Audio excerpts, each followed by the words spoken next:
Bismillah ve salatu ve selamu ala Resulillah ve ala alihi ve sahbihi ve men vela.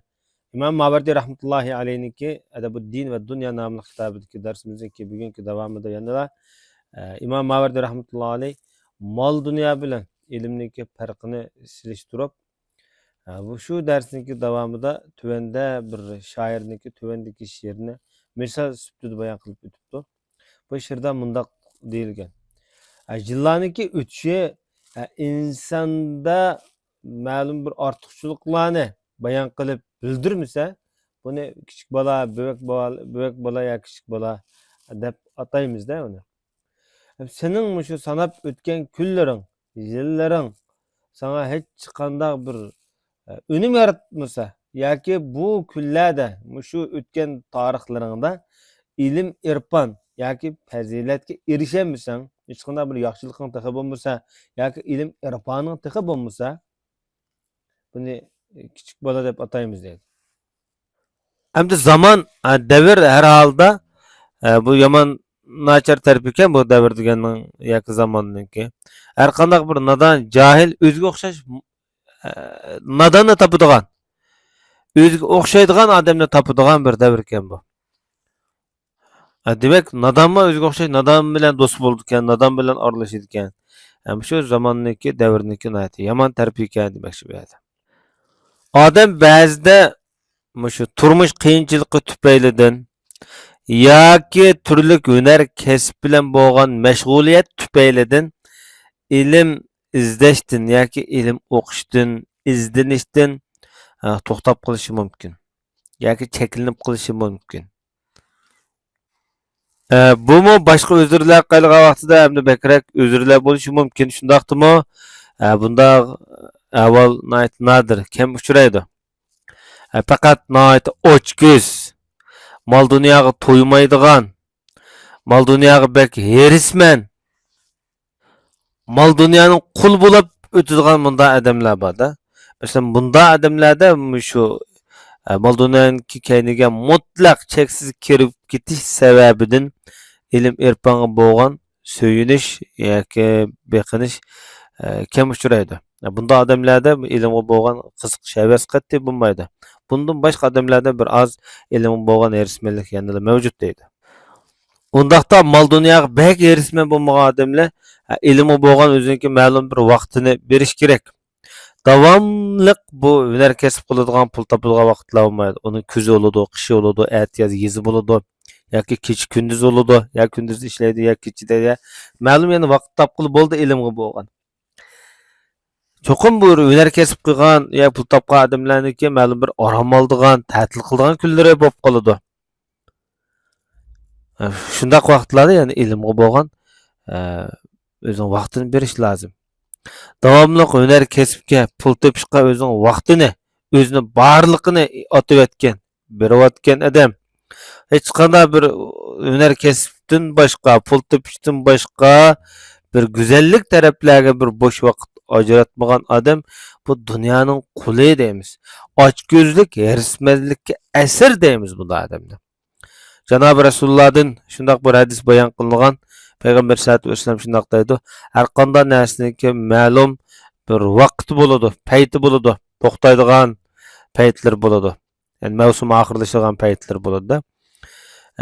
Bir odamning rohati ilmga bo'lsa, shunda bir orom olgan paytlarda yoki ta'til qilgan paytlarda ilmga intilsa, ilmga yuzlansa, bu odam nijot topgan bo'ldi dedi Peygamber sallallahu aleyhi ve sellem shundaq degan. Peygamber sallallahu aleyhi ve sellem'ninki yani bir sözde Cenab-ı Resulullah sizler salih ulemalar bulunlar. Eğer salih ulemalar bulanmagan vaqtinglarda ulemalar bilan hem sohbet bulup oturup qo'pash qilinglar deb shunaq degan. Sizlarni hidoyatga boshlaydigan ilmni anglanglar, quloq solinglar, tingshanglar. Zalolat va halokatdan qaytiradigan, to'sadigan ilimdir bu deb shunaq degan Peygamber sallallahu aleyhi ve sellem. Şoňlaşqa hidoyatga yo'l ochadigan, yomonlikdan, dalokatdan, zalolatdan to'sadigan ilmni tanshab beringlar, o'rganib beringlar, o'rganinglar demekçi. Şoňlaşqa bir qism ulemalar o'ziniki hikmat durdanlarda ilmni yaxshi ko'rgan adam ilmning butun fazilatlari bu odamni o'rab turdi deydi. Danışmanlarningki mundaq bir hikmatli so'zlari bor.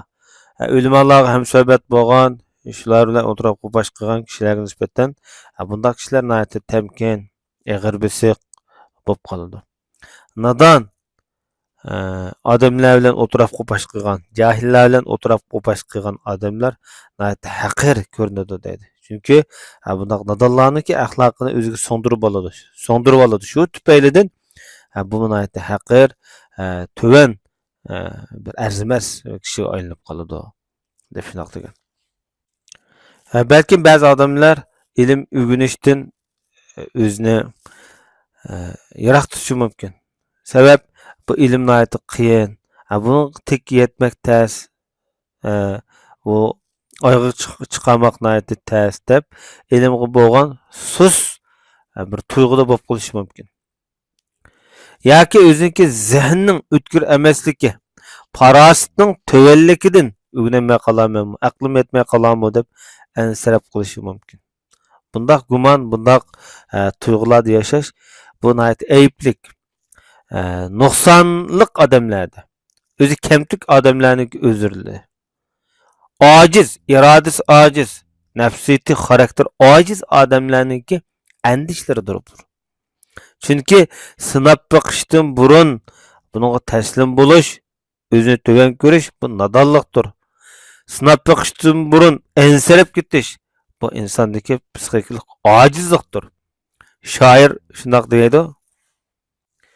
Bu shoir shundoq deydi. Sen bir ishlardan bek andish qilib, qo'rqib, ensirab ketma. Chunki bu nafsi ojizlik, qo'rqinchoqlik oxiri orzuga yetenmeydigan bir ümidsizlikka, mag'lubiyatga ilib bordi deb shundoq degan. Bir odam Hazreti Abu Hurayra radhiyallohu anhuning huzuriga kelib shundoq degan. Men bir ilm o'rganish orzuyim bor, lekin bu ilmni yo'qotib qo'yamanmi deb ansirayapman. O'rganib bo'lgandan keyin unutib qoladigan bundan bir avvalli bo'lib qolarmi deb ansirayapman debdi-da.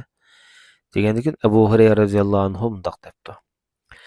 Sening mush ilmni o'rganmay zada dastlabda voz kechiblam hozir. Mush irodasizlik qilib ilmni tashlab qo'yganing, ilm o'rganmasligining o'zilam yetarlik zoya qilishdir. Mana yetarlik yo'qtishdir deb shundoq deb javob bergan.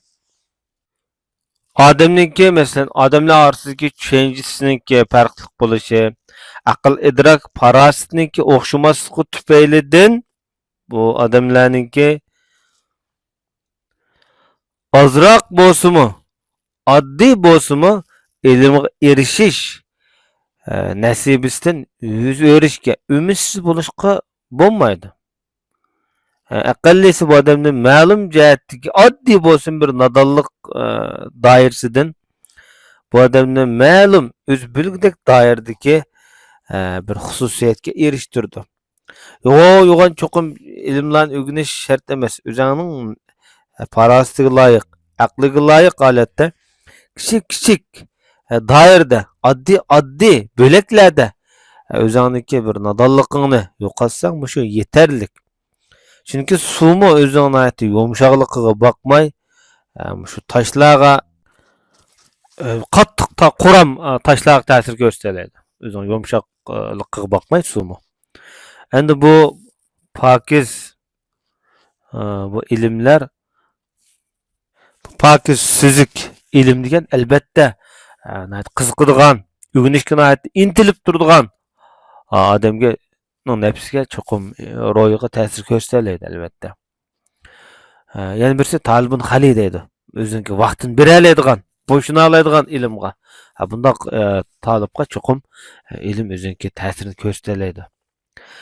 Bo'lapmi ilm o'qiyma deydigan odam albatta bu qo'llashga erishillik, ilohiy qo'llashga erishilgan. Payg'ambar sollallohu alayhi vasallam hadislarda shundoq deydi, haqiqatan farishtalar o'zining qanotlarini talibul ilmga, ilm o'rganmoqchi bo'lgan ilmdorga o'zining qanotlarini yoyidi. Ne sebepten deganda Bunun öğrenmekçi boğan näsidin memnun bolup, xursand bolup periştler kanatlarını yaydı. Yani bu yerde yardımlı bolup kollaydı demekçi bu yerde. Bugünkü dersimiz bir şey açık bakayım. Sallallahu aleyhi ve Muhammed ve ala alihi ve sahbihi ecmaîn.